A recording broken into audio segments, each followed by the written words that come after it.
आइए हम मिलते हैं हमारे प्रधान संपादक टीके न्यूज़ त्वरित खबरें के प्रधान संपादक से। क्या कुछ कारणों को लेकर यहाँ पास उपस्थित हो रहे हैं, क्या कुछ विषय को लेकर यहाँ पास उपस्थित हुए, आइए। नमस्कार, मैं प्रहलाद दुबे, त्वरित खबर समाचार प्रधान संपादक दुर्ग से। पूर्व में 4-5 महीना पूर्व हमारे पिताजी का बाथरूम जाने के दौरान उनका पैर का हड्डी टूट गया था, जो कि हम स्वराज हॉस्पिटल में गए थे उसके इलाज के लिए, उपचार के लिए। तो वहाँ पे हमारे साथ में जो खेल खेला गया कि पहले कहा गया कि आपका आयुष्मान कार्ड से आपका इलाज आपके पिताजी का मुफ्त होगा, लेकिन हमारे पिताजी को उनके द्वारा आईसीयू रूम नुमा नाम बताकर मेरे से 57,000 रुपया कैश लिया गया, जिसका भी बिल और वाउचर कुछ भी हमको नहीं दिया गया कि आप 57,000 रुपये कैश जमा कर रहे हैं। इसका कोई भी आपको प्रूफ नहीं दिया जाएगा, नहीं दिया गया मुझे।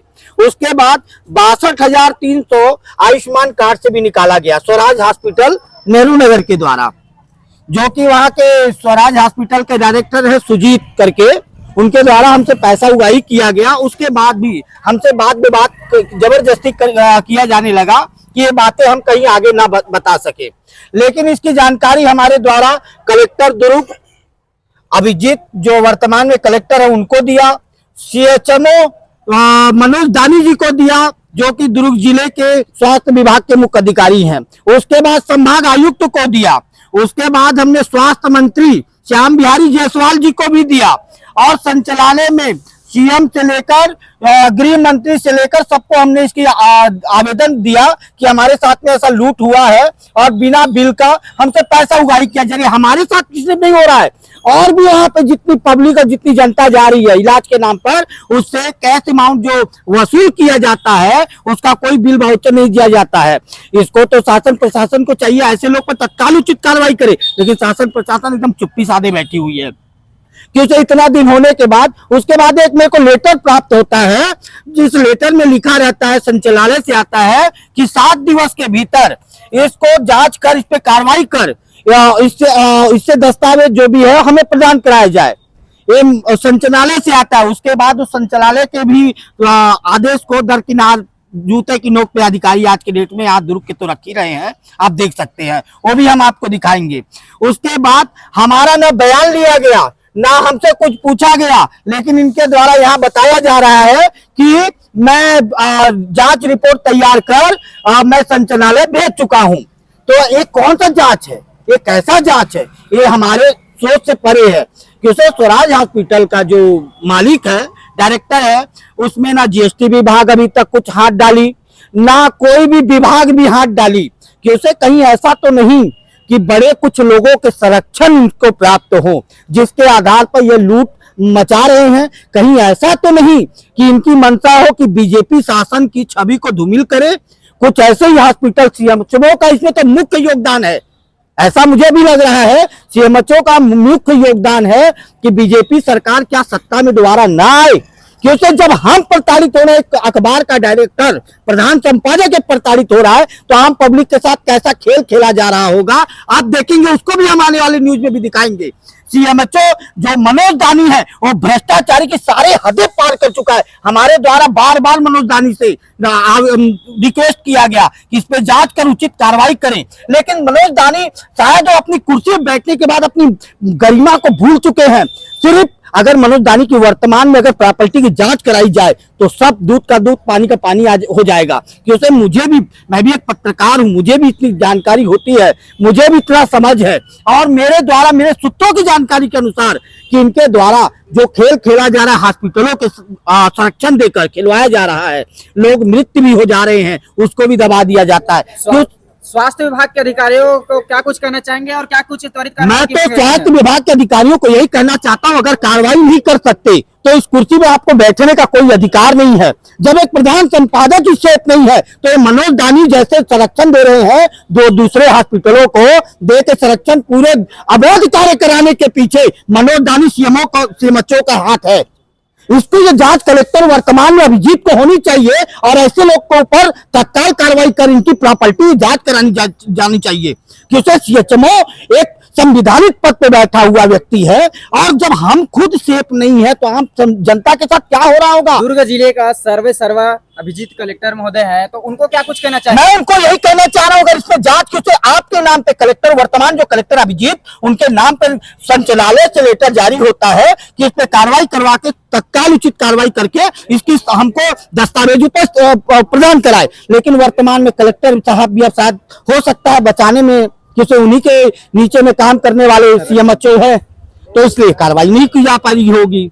क्या कुछ त्वरित कार्रवाई की मांग रखते हैं? मैं त्वरित कार्रवाई की मांग कर रहा हूं, क्योंकि मेरा ना बयान दर्ज किया गया, ना मेरे से कुछ पूछा गया, उसके बाद जांच रिपोर्ट ऑटोमेटिक संचालनालय भी पहुंच जाती है, कलेक्टर भी पहुंच जाती है, तो कहीं ना कहीं भ्रष्टाचारी में मनोज दानी सीएमएचओ शामिल है। आइए जुड़ते हैं छत्तीसगढ़ पालक संघ के अध्यक्ष, प्रदेश अध्यक्ष से, उनका क्या कुछ कहना है इस विषय पर। देखिए, मुझे भी शिकायत प्राप्त हुई है कि इस तरीके की घटनाएं हो रही हैं। दरअसल एक घटना नहीं है, अभी हाल ही में सुविधा हॉस्पिटल जो जामुल में है, वहाँ पर एक महिला की जान चली जाती है डॉक्टरों की लापरवाही से। अब लोग कहते हैं कि डॉक्टर लापरवाही कैसे करते हैं, तो रात को 8 बजे 9 बजे उसकी तबीयत खराब होती है, वहाँ पर कोई डॉक्टर मौजूद नहीं होता है, जो चौकीदार है उसको उससे वार्ड बॉय का काम लिया जाता है, उसको एक्सेस ब्लड चढ़ाया जाता है, लगातार 2 दिन तक ब्लड चढ़ाया जाता है, तीसरे दिन भी उसको खून चढ़ाया जाता है, ये जांच किए बगैर कि उसके बॉडी में पर्याप्त खून है कि नहीं है, और इसके कारण वो एक्सेस ब्लड उसके ऊपर चढ़ाए जाने से उस महिला की मृत्यु हो जाती है। मामले में आनन फानन में उसको पोस्टमार्टम के लिए भेजा जाता है।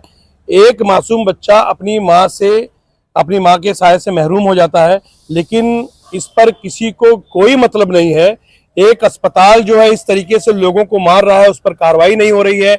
और दूसरा, अभी जो हमारे त्वरित खबरों के प्रधान संपादक जी ने बताया कि जब ये एक ऐसे व्यक्ति हैं जो लोगों की समस्याओं को उठाते हैं, इनके साथ खुद जब ऐसा हो रहा है, जो कलम से भी मजबूत हैं, मीडिया से भी मजबूत हैं, उसके बाद भी इनके साथ ऐसा हो रहा है, इनके खुद के परिवार के साथ में ऐसी घटना घट रही है कि स्वराज हॉस्पिटल, जहां पर इन्होंने अपने पिताजी को एडमिट कराया, वहां पर इनसे पैसा भी वसूला गया, साथ ही साथ जो आयुष्मान कार्ड है उसका भी इस्तेमाल करके उसमें से भी पैसा निकाला गया, और जब उससे बिल की मांग की गई तो बिल नहीं दिया गया। जब इन्होंने मामले का उठाने का प्रयास किया तो इनको दबाने का प्रयास किया गया। उसके बाद ये इन्होंने जगह कलेक्टर से लेके सीएमएचओ से लेके हर जगह इन्होंने शिकायत की, यहाँ तक कि संचालनालय से एक लेटर भी जारी होता है कि इस संबंध में जानकारी प्रदान किया जाए और तमाम लोगों के बयान लिए जाए। तो वो जांच भी बगैर शिकायतकर्ता के वो जांच भी कंप्लीट हो जाती है उसके बगैर बयान के। तो ये क्या चल क्या रहा है? मतलब इतने बड़े जिम्मेदार पद पर बैठे होने के बावजूद भी इस तरीके की घटनाएं अगर हो रही हैं तो मैं समझता हूं कि ऐसे व्यक्ति को अपने पद से त्याग पत्र दे देना चाहिए, क्योंकि ये एक तरीके से शासन प्रशासन की छवि को धूमिल किया जा रहा है, उसको नुकसान पहुंचाया जा रहा है। क्योंकि ऐसा प्रतीत होगा, आम आदमी तो यही सोचेगा ना कि सीएचएमओ अगर इस हॉस्पिटल अगर कोई कार्रवाई कर रहा है और उस पर चिकित्सा विभाग कोई कार्रवाई नहीं कर रहा है उन अस्पतालों पे, तो कहीं ना कहीं अस्पतालों को संरक्षण है, राजनीतिक संरक्षण है, प्रशासनिक संरक्षण है। अभी एक इमेज डायग्नोस्टिक सेंटर के अंदर में एक बहुत ही शर्मनाक घटना घटी है। एक महिला प्रेग्नेंट होने के दौरान वहां जांच करवाने जाती है, उसके आंतरिक अंगों के साथ छेड़खानी की जाती है।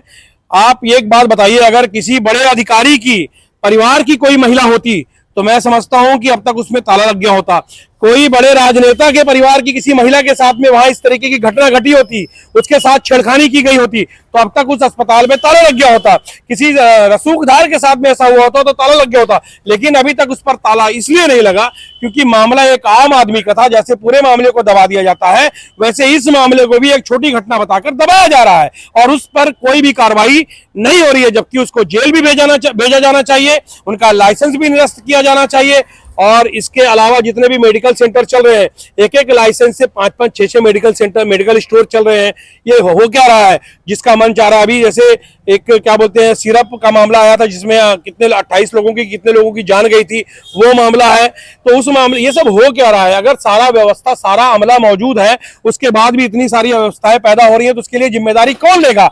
मैं तो समझता हूं कि जो मुख्य चिकित्सा अधिकारी है मनोज दानी जी, उनको इस मामले में या तो संज्ञान लेना चाहिए, कार्रवाई करनी चाहिए और पूरी जिम्मेदारी लेते हुए इनको अपने पद से त्याग दे देना चाहिए, क्योंकि इस पद पर बने रहने लायक वो नहीं है।